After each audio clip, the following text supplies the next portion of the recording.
अच्छी कथा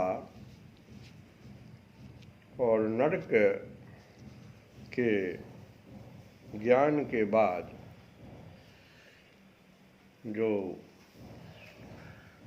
अजामिल की कथा आई है, तो नरक की कथा सुनने के समय जो थोड़ा भय उत्पन्न हुआ था, उसको अजामिल की कथा दूर कर देता है।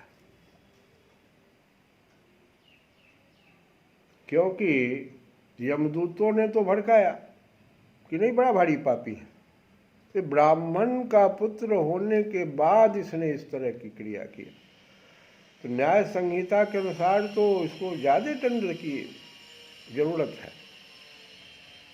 कहता है शास्त्र के विद्वान लोगों को सामान्य व्यक्ति से 64 गुना अधिक दंड मिलना चाहिए।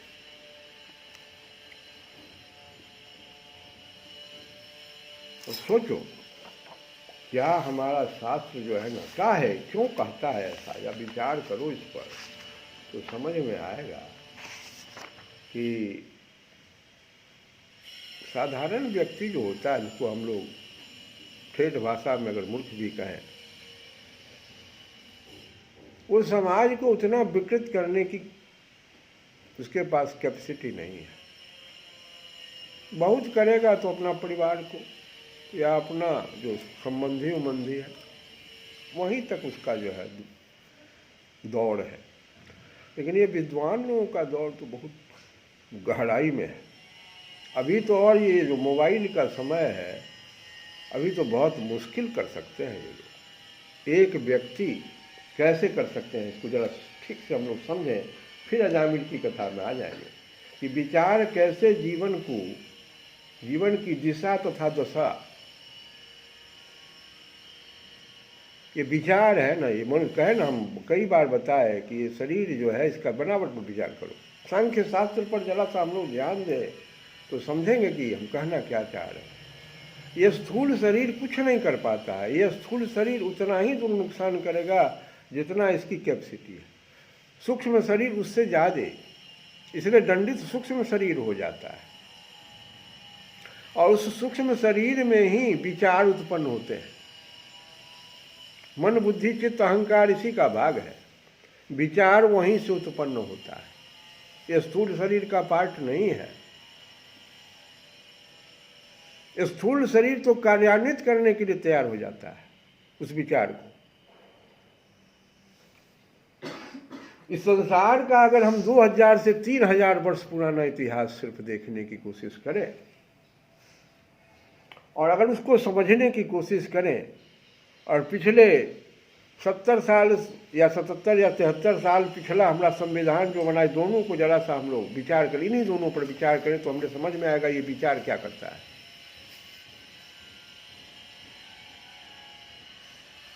देखो, ये मानव का अभी जो कल्चर दिखाई पड़ रहा है, संस्कृति जिसको हम लोग कर रहे हैं, अभी जो हम लोग देख रहे हैं, मानव का हम कह रहे हैं, किसी व्यक्ति विशेष का नहीं,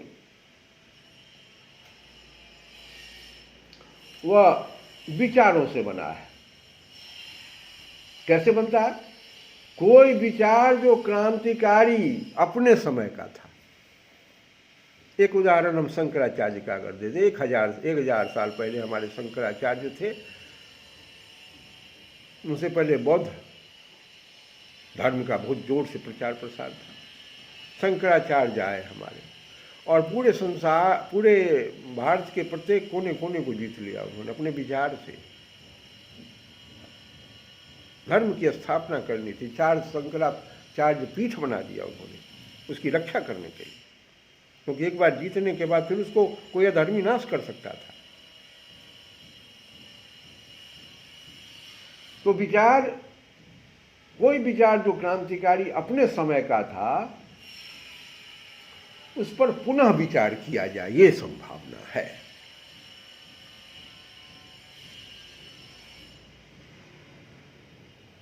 परिवार पर भी लागू है, समाज पर भी लागू है, देश पर भी लागू है, ये जो सूत्र हम बता रहे हैं।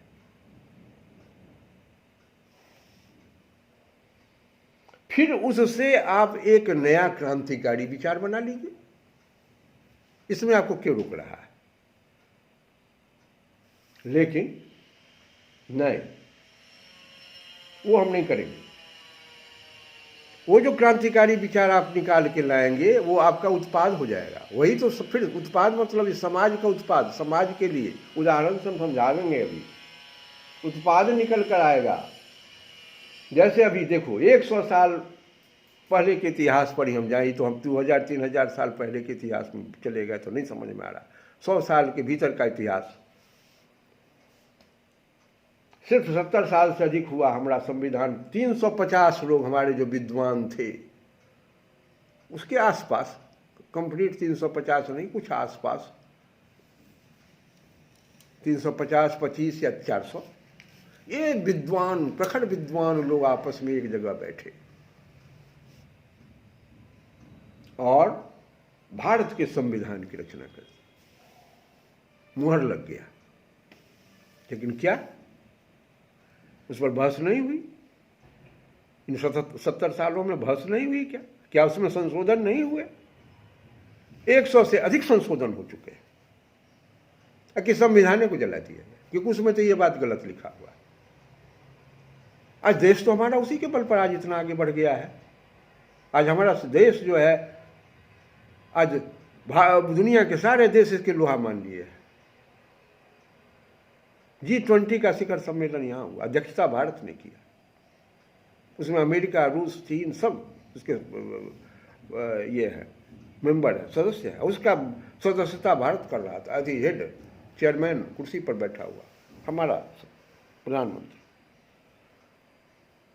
कैसे हम आगे, हम आखिर इसी संविधान के बल पर आगे बढ़े हैं। तो एक विचार था, हम राजनीतिक मुद्दा पर नहीं बात कर रहे हैं, एक विचार था, क्रांतिकारी विचार था, जिसको संविधान के रूप में लाया गया और उसमें पुनः परिवर्तन किया गया, संशोधन किया गया। ऐसे ही कबीर बाबा के शब्दों में अगर हम इसको समझे तो और अच्छी बात है। कबीर बाबा ने कहा कि साधु ऐसा चाहिए, साधु ऐसा चाहिए, ना साधु ऐसा चाहिए कि जलाइए दीजिए उस प्रति को। नहीं, इसमें तो गलत विचार लिखा हुआ है। रामचरितमानस को जलाने की बात की जा रही है। बताओ तो ये कौन सी बात हो गई? साधु ऐसा चाहिए जैसे सूप स्वभाव। सूप का स्वभाव देखो क्या करता है। सूप सार सार को गही रहे, अथोथा देत उड़ा। गंदगियों को बाहर फेंक दो कि सारे अनाजे को फेंक दोगे, उसमें 4 गो कंकर दिखाई पड़ गया तो थोथा को हटा दो। ऐसा स्वभाव सुभाए, ये सूप का स्वभाव कह रहे कि उड़ाए। थोथा उसको उड़ा देता है। ऐसे ही जो अभी के समय सदुपयोगी है उसे ग्रहण कीजिए, और ग्रहण करके पुनः विचार में क्रांति लाकर, न कि पुरानी क्रांति की प्रतियां जला दीजिए।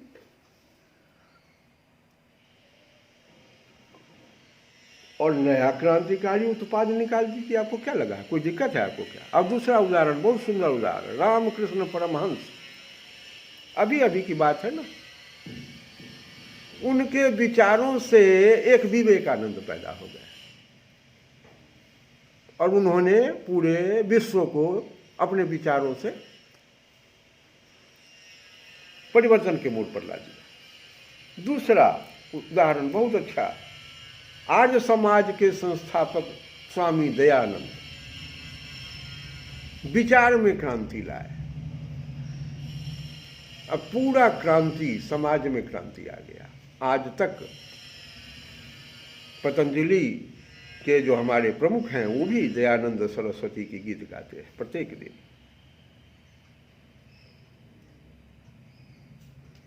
आप ऐसा कीजिए ना, अब पुराने विचारों को ये कबीर बाबा का सूत्र लेकर के कि साधु ऐसा चाहिए जैसे सूप सुभाए, सार सार को गही रहे, थोथा देत उड़ाए।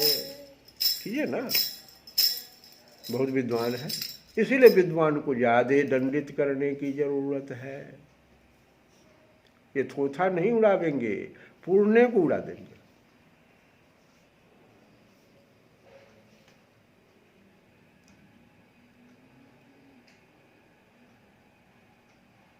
नया कल्चर बना दीजिए, नया संस्कृति उत्पादन कर दीजिए अपने विचारों से।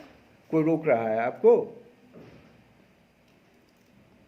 आप ही क्या हिस्सा, तो आपके सूक्ष्म शरीर का एक हिस्सा है जो विचार क्रांति ला सकता है।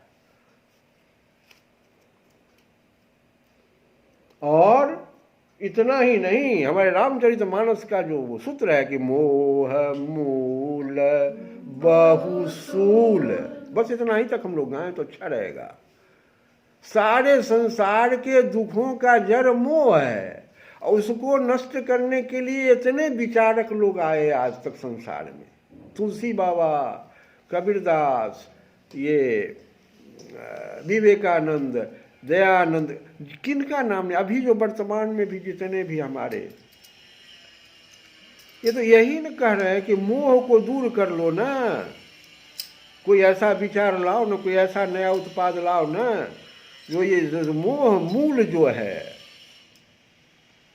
इस लाइन को हटाने वाला तो सूत्र कोई, जैसे कबीरदास के उस लाइन को कोई हटाने वाला अभी तक तो कोई जो ऐसा नहीं आया। कोई नया लाइन देता ना, इसके बदले में कहता ये फिट करेगा, नहीं, कोई फिट नहीं करता। वैसे ही इस लाइन मोह मूल बहुसूल, सारे सूलों का जड़ तो मोह, जिसको हम लोग सींच रहे हैं, विचारों से सींचते रहते हैं।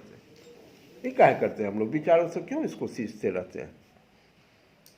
तो ये हुआ। इसीलिए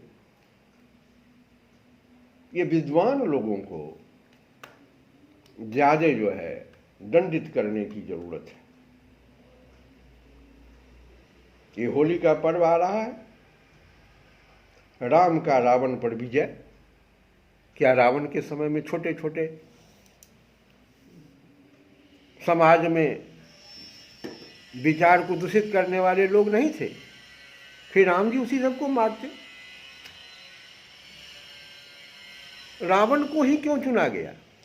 सबसे ज्यादा विद्वान था उस समय का, और वो संसार में पूरे विश्व में, इसलिए भगवान ने उसको ही पहले चुना। कहा नहीं जाएगा, ऐसे समाज में शुद्धिकरण नहीं होगी। आज हम होली मना रहे हैं,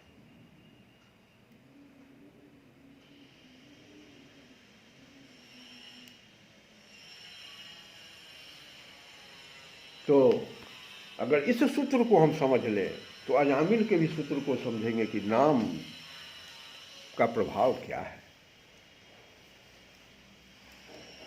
और उससे क्या फल मिल सकता है। लेकिन समय है उसका निर्धारण, कि वो तो गीता में भी भगवान कह रहे हैं कि बिना अभ्यास के नहीं हो सकता कि मृत्यु के समय आपके मुंह से अगर भगवान का नाम का उच्चारण हो जाए। ये बिना अभ्यास के नहीं। करत करत अभ्यास नित जरमत होत सुजान, ऐसे नहीं हो सकता। ये कथा इस तरह से छोटे रूप में लेने से नहीं होगा। सुखदेव जी कहते हैं कि राजन, इस प्रकार भगवान के पार्षदों ने भागवत धर्म का पूरा पूरा निर्णय सुना दिया। यही भागवत धर्म है। और अजामिल को यमदूतों के पास से छुड़ाकर मृत्यु के मुख से बचा लिया। अब क्या चाहिए? कितने 28 नरक हैं, वो भी कम पड़ जाता अजामिल के लिए। उससे छुड़ा लिया। प्रिय परीक्षित, पार्षदों की यह बात सुनकर यमदूत यमराज के पास गए। अब तो उसके दिमाग में कुछ आ नहीं रहा था, करेंगे क्या। यमराज के पास गए और उन्हें यह सारा वृतांत ज्यों का त्यों सुना दिया। वो तो दूत थे। अजामिल यमदूतों के फंदे से छूटकर निर्भय और स्वस्थ हो गया। उसने भगवान के पार्षदों के दर्शन जनित आनंद में मग्न होकर उन्हें सिर झुकाकर प्रणाम किया। वास्तव में अजामिल तो बहुत धर्मात्मा था, बचपन से ही बहुत धर्म कार्य में लिप्त था। एक नयन दोष, दृष्टि दोष के कारण उससे गलती से गलती होती चली गई। पुनः उसको नयन दोष, देखो दृष्टि ही भगवान के दूतों पर जैसे पड़ी, वह स्वस्थ हो गया, निर्भय और स्वस्थ हो गया। उसने भगवान के पार्षदों के दर्शन जनित आनंद में मग्न होकर उन्हें सिर झुकाकर प्रणाम किया और कहा, निष्पाप परीक्षित। उसके बाद सुखदेव महाराज कहते हैं कि निष्पाप परीक्षित, भगवान के पार्षदों ने देखा कि अजामिल कुछ कहना चाहता है, तब वे सहसा उसके सामने ही वहीं अंतर ध्यान हो गए, क्योंकि वो भी तो भगवान के पार्षद थे। जो कुछ कहना है भगवान से कहना, हमारे पास कहने से कोई फायदा, हम भी तो दूत ही हैं। इस अवसर पर अजामिल ने भगवान के पार्षदों से विशुद्ध भागवत धर्म और यमदूतों के मुख से वेदोक्त सगुण धर्म का श्रवण किया था। दो धर्म हो गए। एक हो गया जो यमराज के दूतों ने जो धर्म की व्याख्या की, वो कहा जाता है प्रवृत्ति विषयक धर्म। प्रवृत्ति विषयक, उसमें सही निर्णय नहीं हो पाता है। लेकिन भागवत धर्म तो ये है जो विष्णु दूतों ने कहा, जो भगवान ने किया। पशु में जटायु, पक्षी में जटायु, सबसे पक्षी में जो नीचे माना जाता है, गिद्ध परिवार से आता है। पशु में देखो रीछ, बंदर,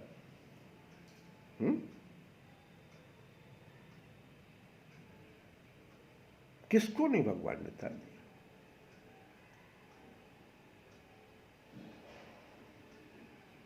सर्व पापापहारी भगवान की महिमा सुनने से अजामिल के हृदय में शीघ्र ही भक्ति का उदय हो गया। अब उसे अपने पापों को याद करके बड़ा पश्चाताप होने लगा। अजामिल मन ही मन सोचने लगा, रे मैं कैसा इंद्रियों का दास हूँ।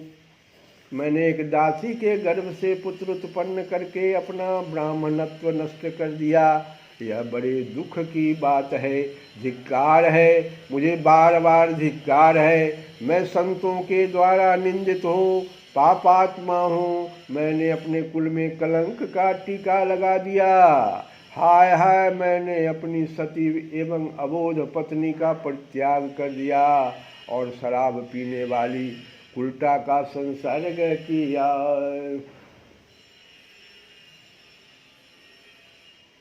भगवान के नाम का उच्चारण केवल पाप को ही निवृत्त करता है, इसका और कोई फल नहीं है। यह धारणा भ्रमपूर्ण है, क्योंकि शास्त्र में कहा गया है कि जिसने हरि ये दो अक्षर एक बार में उच्चारण कर लिए, उसने मोक्ष प्राप्त करने के लिए परिकर बांध लिया, फेट कसा। जिसकी जिह्वा के नोक पर हरि ये दो प्रकार बसते हैं, उसे गंगा, गया, सेतुबंध, काशी और पुष्कर की कोई आवश्यकता नहीं। इन वचनों से यह सिद्ध होता है कि भगवान नाम अर्थ, धर्म, काम, इन तीनों वर्गों का भी साधक है। सिर्फ मोक्ष का ही नहीं, चार ही तो पुरुषार्थ हैं, अर्थ, धर्म, अर्थ, काम और मोक्ष। तो कोई अगर कहता है कि सिर्फ मोक्ष प्राप्त करा देता है, नहीं, ये सभी अर्थ, धर्म, काम, इन तीनों वर्गों का भी साधक है। यह बात हरि, नारायण आदि कुछ विशेष नामों के संबंध में ही नहीं है, प्रत्युत सभी नामों के संबंध में। नाम संकीर्तन में देखो, कोई लिखा हुआ है कि इसी से शुरू किया जाए, या फलाना वर्ण का आदमी ही इसका कीर्तन करे, ऐसा तो कुछ नहीं है। नाम संकीर्तन में देश काल आदि का भी नियम नहीं है। देश काल का नियम नहीं है। अपवित्र पवित्रो वा सर्वास्थान गतोपि वा यह अस्मरित। आप इसका सिर्फ स्मरण तो कर लीजिए, कैसो हो आप, अपवित्र हो पवित्र हो, कहाँ किसी स्थान में हो, देश काल का नियम नहीं है। शौच अशौच आदि का निर्णय करने की भी आवश्यकता नहीं है। केवल राम राम या संकीर्तन करने में क्या जा रहा है रे जीव, मुक्त हो जाता है इससे। भगवान के नाम का संकीर्तन करने में न देह का देश का नियम है और न तो काल का, इसमें कोई संदेह नहीं राजन। यज्ञ दान दी तीर्थ स्नान अथवा विधि पूर्वक जप के लिए शुद्ध काल की अपेक्षा है, परंतु भगवान नाम के इस संकीर्तन में काल शुद्धि की कोई आवश्यकता नहीं। चलते फिरते खड़े रहते सोते खाते पीते और जप करते हुए भी कृष्ण कृष्ण ऐसा संकीर्तन करके मनुष्य पाप के केचुअल से छूट जाता है।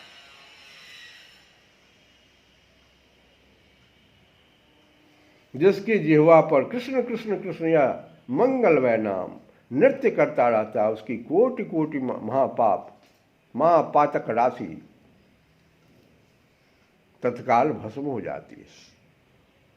सारे यज्ञ, लाखों व्रत, सर्व तीर्थ स्नान, तप, अनेकों उपवास, हजारों वेद पाठ, पृथ्वी की सैकड़ों प्रदक्षिणा कृष्ण नाम जप के 16वें हिस्से के बराबर भी नहीं हो सकता। बताता भगवान नाम इतना करने पर भी भगवान के नाम का 16वां हिस्सा भी नहीं कर पाता है, जो एक भगवान नाम कर देता है। क्यों हम लोग नहीं करते? भगवान के कीर्तन में ही यह फल हो सो भी बात नहीं, उनके श्रवण और स्मरण में भी यह फल है।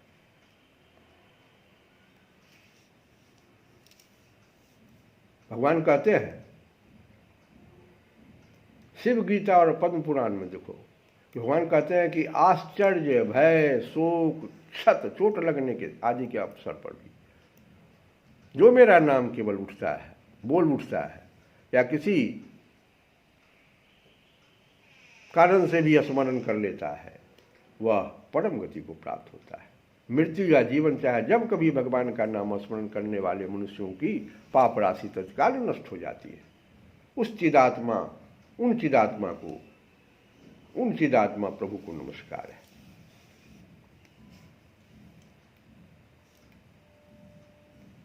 यज्ञ याज्ञादि रूप धर्म अपने अनुष्ठान के लिए जिस पवित्र देश काल पात्र शक्ति सामग्री श्रद्धा मंत्र दक्षिणा आदि की अपेक्षा रखता है, इस कलयुग में उसका संपन्न होना अत्यंत कठिन। बहुत सुंदर बात है।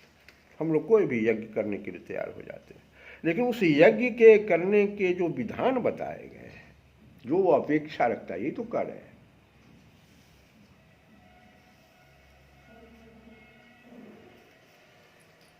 यज्ञ यागादि रूप धर्म अपने अनुष्ठान के लिए जिस पवित्र देश, कहां पर इसको पहले करना है,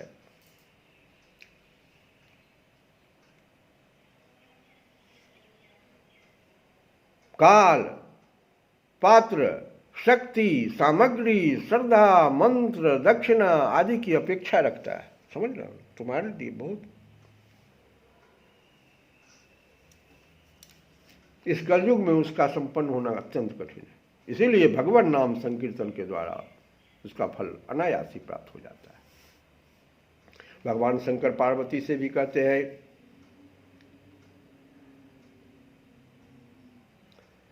ईशो अहम सर्व जगताम नाम नाम विष्णु रही जापकः। संपूर्ण जगत का स्वामी होने पर भी मैं, ईशो अहम, संपूर्ण विश्व का स्वामी होने के बावजूद मैं भगवान नाम का ही जप करता हूं। राम राम राम राम। मैं तुमसे सत्य सत्य कहता हूं पार्वती, सुनो, झूठ नहीं बोलता। सत्यम सत्यम वदाम्येयम, हम सत्य बोल रहे, बात सत्य सत्य तुमसे 2 बार कह रहे भगवान शंकर, सत्य सत्य, यही बात, यही सत्य है। मैं तुमसे सत्य सत्य कहता हूँ, भगवान को छोड़कर जीवों के लिए अब कर्म कांड आदि कोई भी गति नहीं है।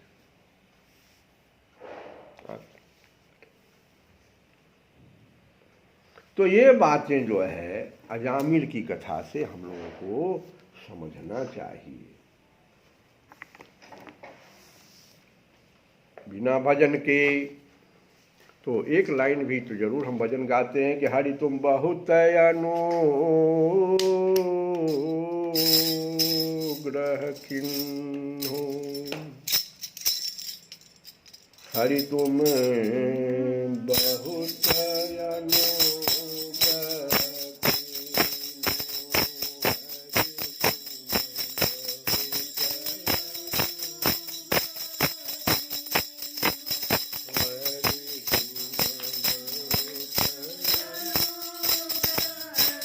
यही तो अनुग्रह हो गया, भजन समाप्त हो गया मेरा, इसलिए कि यही अनुग्रह हो गया कि भगवान नाम की महत्ता को आपने बता दिया। हरि तुम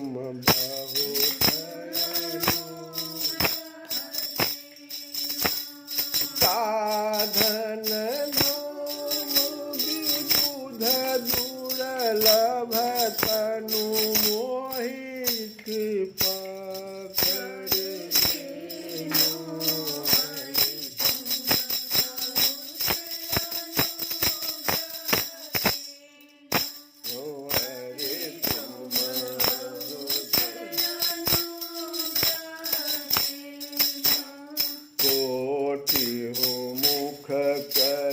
जातन प्रभु के एक एक उपकार, तदपि नाथ कछु और न मांगी हो, तदपि नाथ कछु और मांगी हो, दीजय परम उदार।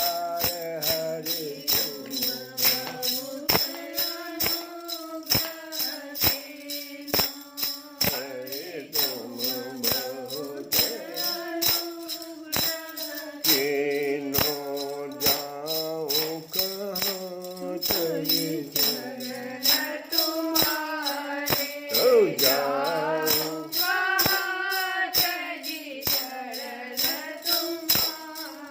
अरे काको नाम पतित पावन, जग के ही अति दीन प्यारे।